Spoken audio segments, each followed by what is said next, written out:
오늘은 그 심판의 내용에서 이어지는 이야기인데요. 18장 전체에 바벨론의 멸망이 구체적으로 나타나 있습니다. 우선 이 18장 전체를 요약해 드리겠습니다. 한 천사가 내려옵니다. 큰 권세를 가진 그 천사는 바벨론의 멸망을 선포합니다.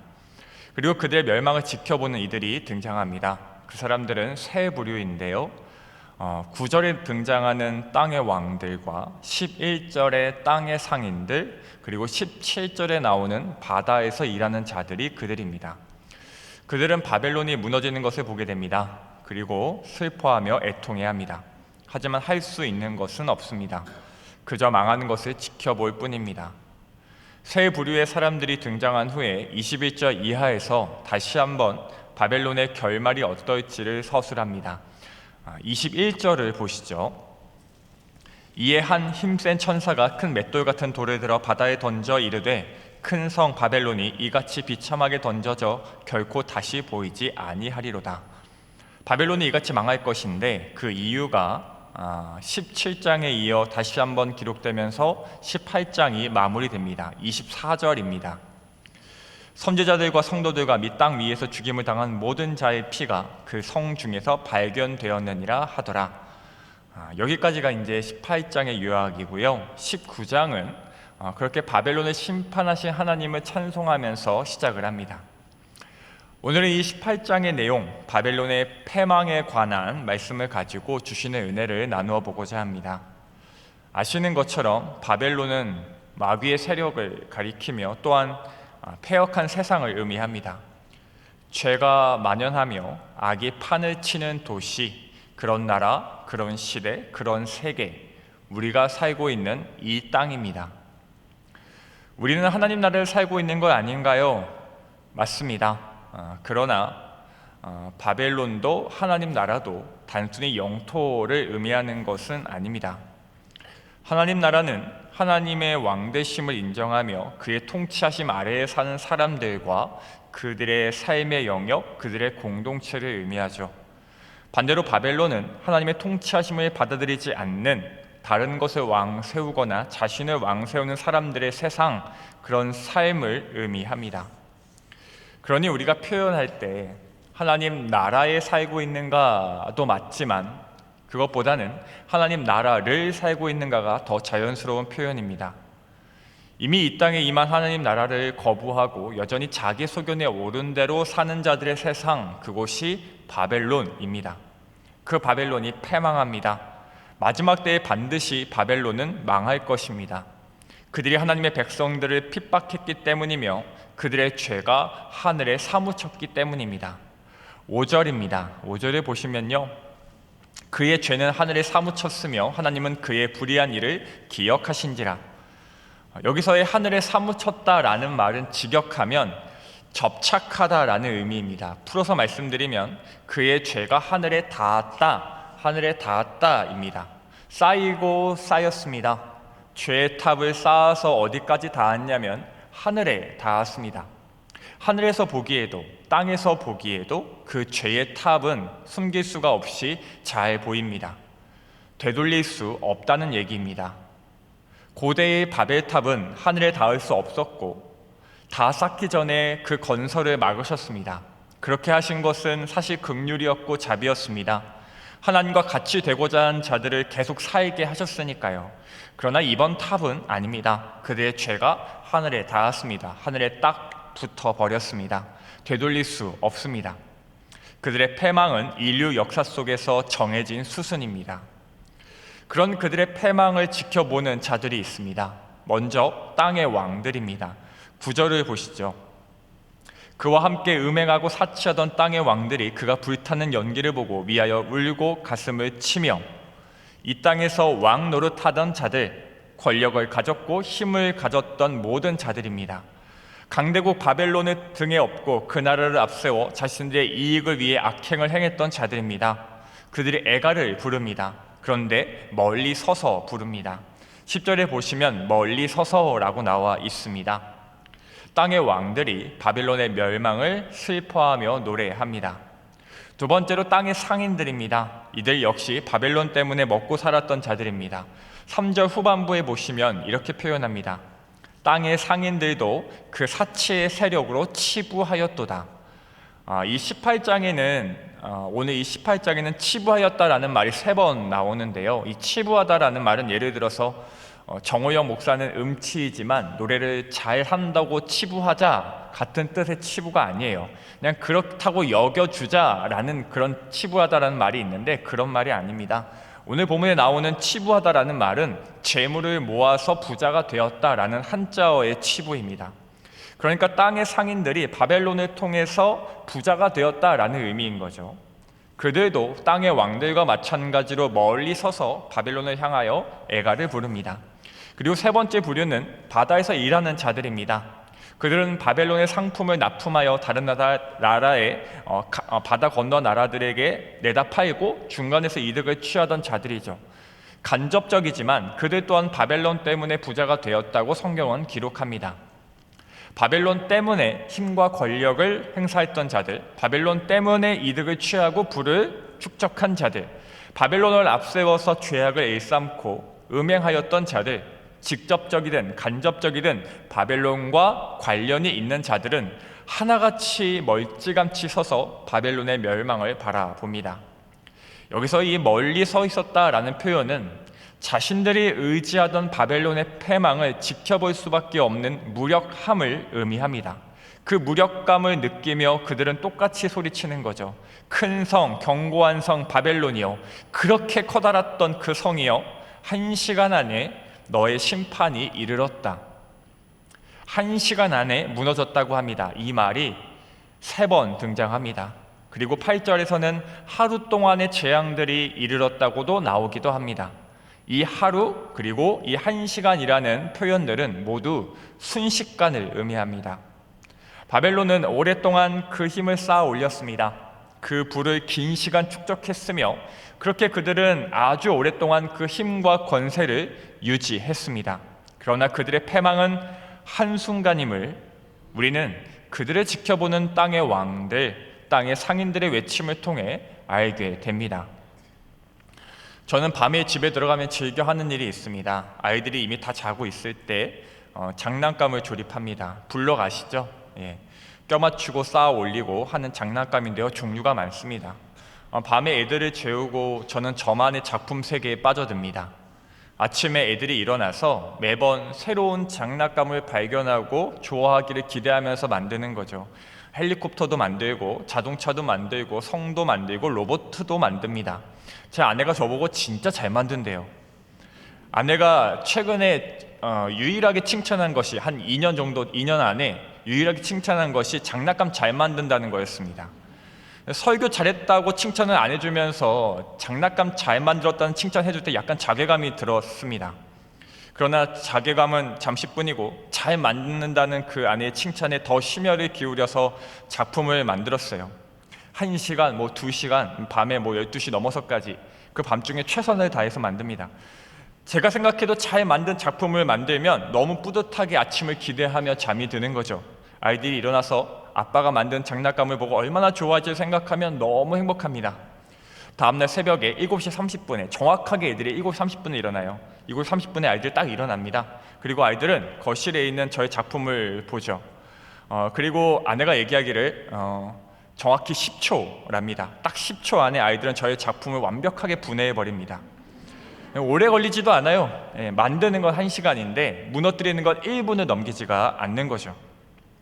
말을 안 해서 그렇지 굉장히 허탈하지만 또 저는 언제 그랬냐는 듯이 밤중에 새로운 작품을 구상하고 있습니다. 오래 쌓았던 그들의 성도, 그들의 권력과 부도, 그들의 세상도 한순간입니다. 오래 걸리지 않습니다. 하나님의 전능하심 앞에서, 하나님의 그 진노하심 앞에서 그들의 성은 블록으로 쌓은 성이고 모래성일 뿐입니다. 그렇다면 그 바벨론 같은 세상에 살던 하나님의 백성들은 그 패망 앞에서 무엇을 해야 할까요? 우리는 이 패역한 세상의 종말의 시대에 반드시 임할 그 심판 앞에서 어떠해야 할까요? 오늘 이 18장은 분명히 처음부터 끝까지 바벨론의 멸망에 대해서 기록하고 있지만 우리가 잘 살펴보면 그 긴 내용 중에 하나님께서 하나님의 백성들에게 하시는 말씀, 하나님의 명령이 두 개가 등장합니다. 바벨론의 그 패망 앞에서 주의 백성들이 해야 할 두 가지, 첫 번째로 거기서 나와야 합니다. 우리가 읽은 본문 4절인데요. 또 내가 들으니 하늘로부터 다른 음성이 나서 이르되 내 백성아 거기서 나와 그의 죄에 참여하지 말고 그가 받을 재앙들을 받지 말라. 아브라함의 조카 롯에게 소돔에서 나오라고 한 것처럼 하나님께서 우리에게 말씀하십니다. 거기서 나오라고. 죄인들의 길에 서 있지 말고 오만한 자들의 자리에 앉아 있지 말라고 말씀하십니다. 오늘 우리에게 그렇게 말씀하십니다. 사랑하는 성도 여러분, 우리는 분명 하나님 나라에 살고 있습니다. 그러나 우리는 때때로 하나님 나라를 살고 있지 못하기도 합니다. 하나님의 나라는 이미 이 땅에 임했지만 우리는 여전히 바벨론을 살고 있을지 모르며 그렇게 하나님 나라를 누리지 못할 때도 분명히 있습니다. 오늘 내가 어디를 살고 있는지 확인해야 합니다. 내가 어디 있는지를 모르면 거기서 나오는 시도조차 하지 않을 것이기 때문입니다. 음란에 빠져 계시나요? 거기는 바벨론입니다. 거기서 나와야 합니다. 교만함과 오만과 거짓 가운데 계시나요? 얼른 그 죄를 인식하고 빠져나와야 합니다. 물론 이것은 쉬운 일이 아닙니다. 죄악이 만연한 세상에서 죄인 중에 괴수인 내가 나의 본래 신분인 하나님의 백성됨을 자각하고 매 순간 그 세상에서 벗어나 산다는 것은 정말 어려운 일입니다. 바벨론 시대의 그 당시의 황제 숭배는요, 모든 삶의 영역에 침투해 있었습니다. 황제 숭배를 피하면서 삶을 영위해 나간다는 것은 외줄타기와도 같았어요. 그러니 바벨론으로부터 나오라는 이 명령을 수행하는 것은, 그리스도인들에게 그 명령을 수행하는 것은 자신의 삶 자체를 포기해야 하는 헌신의 결단을 의미했습니다. 그러니 매일매일이 영적 전쟁일 것입니다. 생명을 건 사투일 겁니다. 그러나 여러분, 오늘 말씀에서의 거기서 나오라라는 명령은 이 영적 전쟁에서 매일 승리하라는 명령이 아닙니다.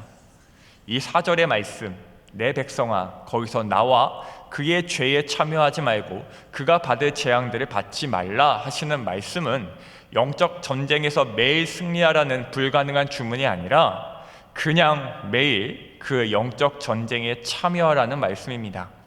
다시 말해 오늘 나의 삶이 영적 전쟁임을 잊지 말라는 말씀입니다.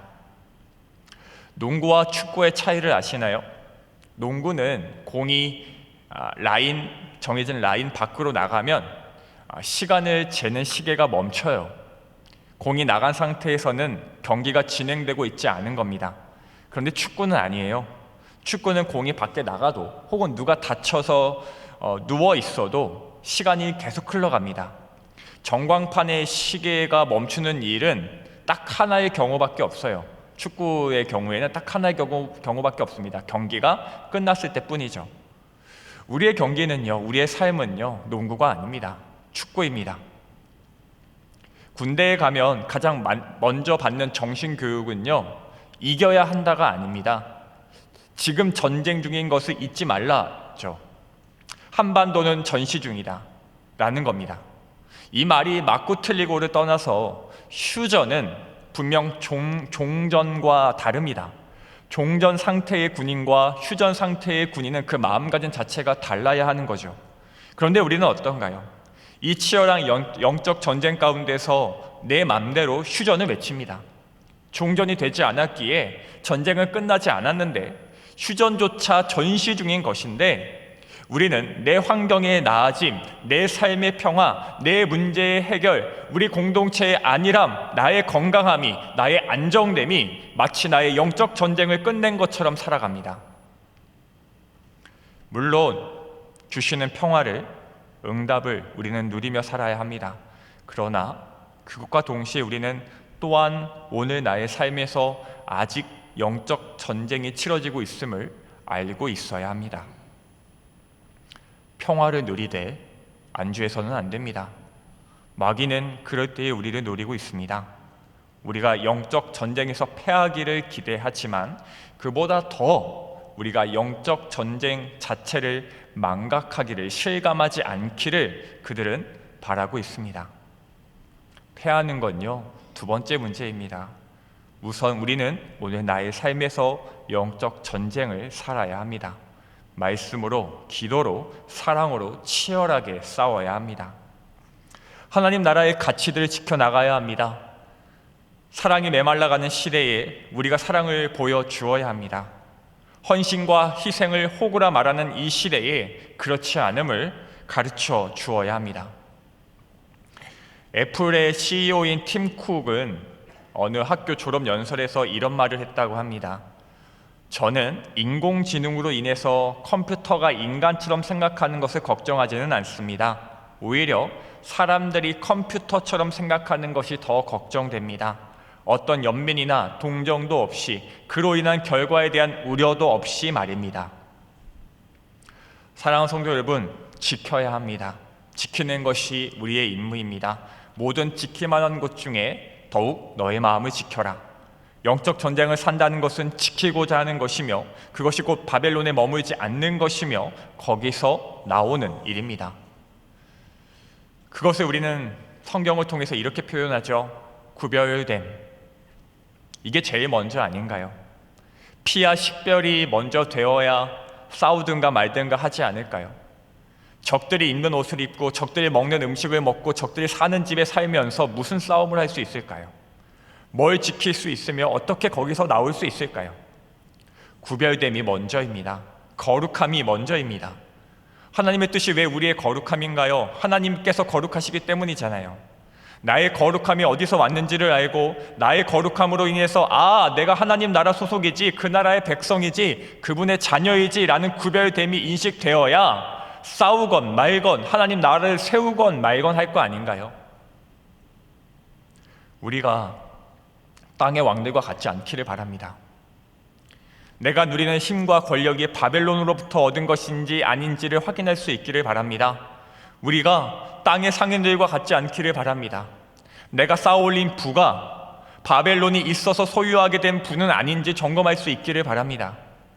우리가 오늘 거기서 나올 수 있기를 소망합니다. 구별되기를 소망합니다. 우리의 마음을 지킬 수 있기를, 무너지는 잿더미 아래에서 멍하니 서 있지 않기를 간절히 소원합니다. 두 번째로 바벨론의 그 패망 앞에서 주의 백성들에게 하시는 말씀은요, 즐거워하라 입니다. 20절입니다. 하늘과 성도들과 사도들과 선지자들아, 그로 말미암아 즐거워하라. 하나님이 너희를 위하여 그에게 심판을 행하셨음이라 하더라. 바벨론의 패망 앞에서 우리더러 즐거워하라 말씀하십니다. 우리가 즐거워해야 하는 이유는 하나님께서 우리를 위해 바벨론을 심판하셨기 때문이라고 합니다. 그런데 이 20절을요 직역하면 이렇습니다. 즐거워하라. 왜냐하면 너희를 향한 그녀의 심판을 심판하셨기 때문이다. 그녀의 심판을 심판하셨기 때문이래요. 심판이 두 번 등장합니다. 하나님의 백성을 향한 바벨론의 심판, 그 바벨론을 향한 하나님의 심판입니다. 하나님의 백성을 향한 바벨론의 심판은 신자를 향한 세상의 핍박과 박해를 의미하죠.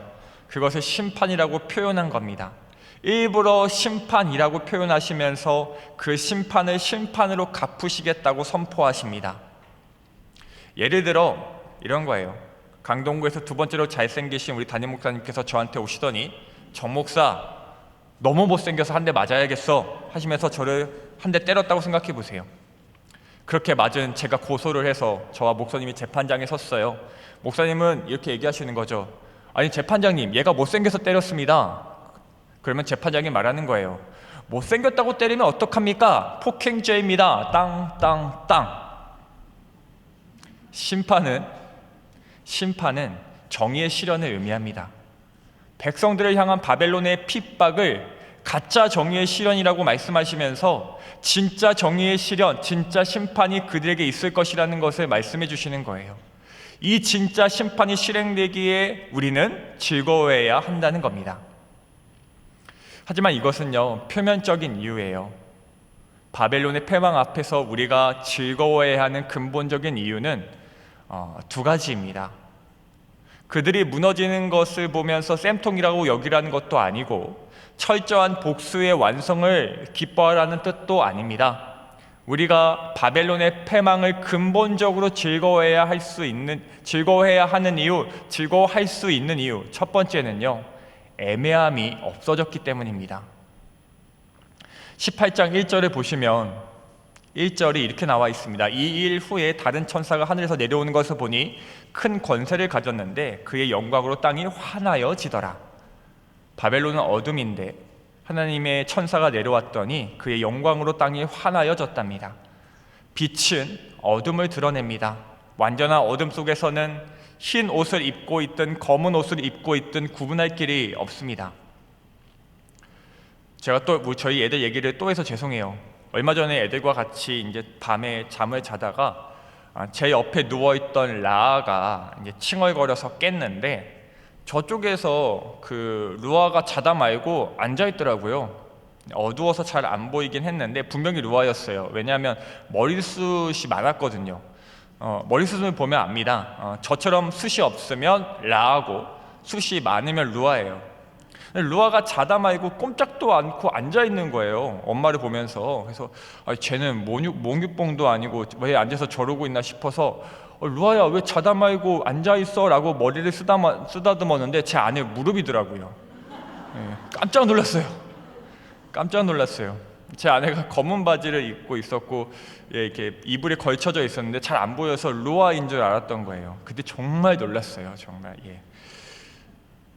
어둠은 구분을 할 수 없게 만듭니다.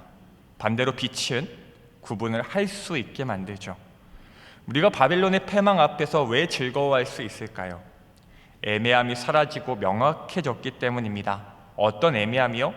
무엇이 선이고 무엇이 악인지, 무엇이 진실이고 무엇이 거짓인지, 무엇이 사랑이고 무엇이 미움인지, 무엇이 승리이고 무엇이 패배인지, 그 기준이 명확해지기에 내가 믿던 선이, 내가 따라가던 진리가, 내가 애쓰던 사랑이 진짜 선이고 진짜 진리이고 진짜 사랑이었음을 이제야 비로소 분명히 알게 되었기에 그 기준이 명확하지 않아서 사랑을 하면서도 이게 맞나 싶었고 진리를 쫓아 살면서도 두려워했으며 선을 행하면서도 낙심하고 억울해하며 슬퍼했기 때문에 우리는 바벨론의 패망 앞에서 즐거워할 수 있는 겁니다. 사랑하는 여러분, 즐거워하시기 바랍니다. 바벨론의 패망 앞에서 기뻐하시기 바랍니다. 우리를 핍박했던 마귀의 세력과 저 악한 세상이 무너져서가 아니라 이 세상의 모호함이, 그 애매함이 명확해지므로 우리 하나님께서 우리더러 너가 믿던 그것이 옳다, 너가 걸어온 그 길이 맞다 말씀하여 주시는 것이기 때문에 그런 패망이기에 우리는 즐거워해야 합니다. 바벨론의 패망 앞에서 우리가 즐거워할 수 있는 두 번째 이유는요, 바벨론의 패망은 나의 고통을 두고 보지 않으셨음을 의미하기 때문입니다. 하나님께서는 기억하시는 방식이 있어요. 4절에 보시면요, 하나님은 그의 불의한 일을 기억하신다라고 되어 있습니다. 하나님은요, 패역한 자들의 악행을 기억하시며 동시에 하나님의 백성의 고난과 고통을 기억하십니다. 이 두 가지를 한꺼번에 기억하시기에 하나님께서는 오늘 우리를 심판하시는 저들을 심판하시는 거죠. 패망이 뭘 의미한다고요? 세상을 향한 하나님의 정의 실현이기도 하지만 하나님의 자녀들을 향한 사랑이며 긍휼입니다. 우리의 고통을 두고 보지 않으신다는 확실한 증거인 거죠. 그러니 오늘 말씀에 나타난 하나님의 이 명령, 즐거워하라는 명령은요, 합당합니다. 합당한 정도가 아니라 우리에게 너무나 필요한 명령인 거죠. 거기서 나오라라는 명령은 꼭 필요한 일이기 때문에 실행하고, 즐거워하라는 명령은 감정에 관한 얘기이기 때문에 지켜도 그만 안 지켜도 그만이 아니라 거기서 나오라라는 그 명령만큼, 아니 그보다 더 우리에게 반드시 필요한 명령이며 꼭 지켜 수행해야 할 명령인 것이죠. 기뻐할 준비가 되셨나요? 종말의 시대에 즐거워하고 계시나요? 빛과 어둠을 명확히 나누시는 그 하나님의 일하심에, 우리의 눈물을 기억하시는 하나님의 긍휼에 우리는 오늘 승리자로서 기뻐하며 살고 있을까요? 부디 우리가 그럴 수 있기를 소망합니다. 말씀을 맺겠습니다. 토끼와 거북이의 이야기를 아실 겁니다. 토끼와 거북이가 달리기 경주를 했고, 토끼는 경기 중에 잠을 자는 여유를 부리다가 거북이에게 지고 맙니다. 이 동화 이야기에 대해서 근본적인 질문을 하시는 어떤 분이 TV에 나왔더라고요. 그분이 근본적인 질문을 했는데, 왜 거북이는 토끼와 경주를 하였을까라는 질문입니다. 신박하죠. 이런 질문을 생각해 보지 않았는데, 왜 거북이는 토끼와 경주를 했을까요? 이길 수 있다고 생각했을까요? 그건 자신감이 아니라 교만이죠. 교만입니다. 거북이가 토끼를 어떻게 이기나요? 아니면 거북이가 생각하기를, 내 생각에 토끼 쟤는 아마 경주 중간에 자신이 이겼다고 생각하고 잠을 잘 거야, 그때 역전하면 돼 라고 예상한 걸까요? 그러면 거북이가 아니라 무당이죠. 거북이는 왜 토끼와의 경주를 승낙한 걸까요? 동화에는 나오지 않는 얘기지만 이 질문을 한 사람이 이렇게 말하더라고요. 거북이는 져도 된다고 생각한 거다. 이 얘기를 듣는데 납득이 되더라고요. 아, 그렇구나. 거북이는 져도 된다고 생각했구나. 아니, 지고 이기는 것 자체가 상관이 없었구나. 거북이에게 중요한 것은 그 경주를 최선을 다해서 달리고 목적지에 도착하는 것이었구나. 그게 목표였고 전부였구나. 간단하게 말하면요, 거북이는 토끼를 보지 않았습니다. 토끼와 경주를 하면서 토끼를 염두에 두지 않았어요. 거북이는 그저 자신을 응원하는 다른 동물들을 위해서 최선을 다해서 전진했을 뿐입니다. 사랑하는 성도 여러분, 우리는 영적 전쟁을 살아갑니다. 이미 승리가 보장된 전쟁이며 우리는 분명 그 끝에 바벨론의 패망을 보게 될 것입니다. 우리는 승리하게 될 것이죠. 그러나 여러분, 우리가 신경 써야 할 대상은 그 바벨론도, 땅의 왕들도, 땅의 상인들도 아닙니다. 우리가 도무지 이길 것 같지 않은 이 세상과의 경주를 해나갈 수 있는 것은 오직 오늘도 나를 내 백성아 라고 부르시는 우리 주님 때문인 줄 믿습니다.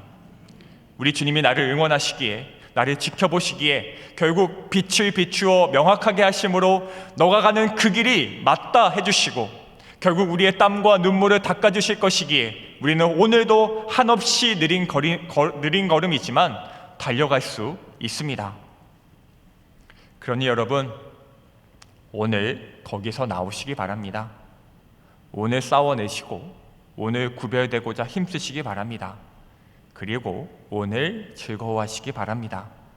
저들이 망해서가 아니라 주시는 위로와 사랑 때문에, 그 진리의 승리 때문에 오늘 나의 삶에서 우리 하나님만 바라보며 즐거워할 수 있기를, 패망 앞에서 그렇게 사시기를 주님의 이름으로 소망하며 축복합니다. 기도하겠습니다. 자비로우신 하나님 아버지, 감사드립니다. 오늘도 사도 요한을 통해 주시는 하나님의 계시를 듣게 하시고 이 종말의 때를 살아갈 힘을 허락하여 주시니 감사드립니다. 하나님, 우리가 이 바벨론의 패망 앞에서 무너져가는 그들과 함께 서 있지 않기를 소망합니다. 구별되기 원하고 거룩하기 원하며, 그렇게 오늘도 영적 전쟁 한복판에서 우리의 마음을 지킬 수 있기를 원합니다. 그렇게 거기서 나오게 하옵소서. 내가 어디에 서 있는지 또 확인하게 하옵소서. 하나님, 우리가 즐거워하게 하옵소서. 낙심하지 않게 하시고 슬퍼하지 않게 하옵소서. 명확하게 하시는 은혜, 나를 위로하시는 그 사랑 때문에 오늘도 기쁨으로 살아가게 하여 주시옵소서. 결국 승리케 하실 우리 하나님만 바라보며 오늘도 호흡하게 하옵소서. 예수님의 이름으로 기도드립니다. 아멘.